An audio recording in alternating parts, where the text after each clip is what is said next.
In 1910, Romanian physicist Henry Coanda discovered the Coanda effect.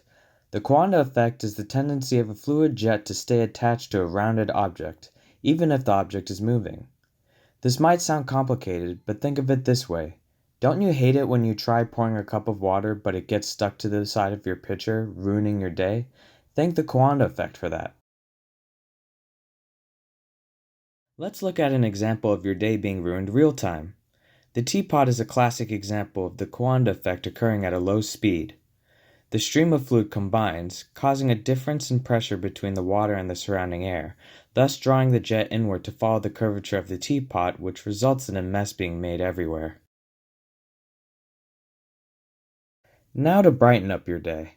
Instead of the ping pong ball shooting away in the path of the airstream, the ball instead remains levitated above the stream of air.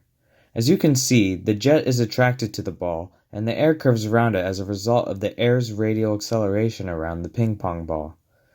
The faster moving air pulls the slower air because of the viscosity. This creates an area of lower pressure which is formed between the ball and the stream, which causes the two to be attracted to each other.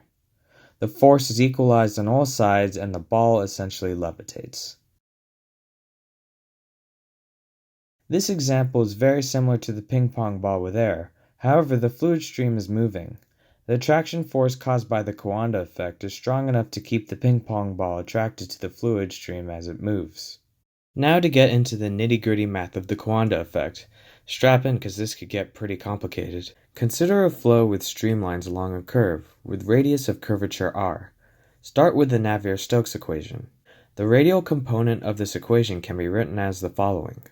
Assume inviscid and uniform flow speed, and neglect differences in gravity. We see that there is a pressure gradient created. This is equal to the pressure drop due to the jet of fluid. If the jet of fluid has a thickness E, and the pressure at the outside of the jet is assumed to be atmospheric, then the pressure at the radius r is the following. This attractive force F over an angle 2 theta along the curved surface interacting with the flow is equal to the following, which, per unit depth parallel to the cylinder axis, is the following. So force will increase with the square of flow velocity. Whew, that was a lot to take in.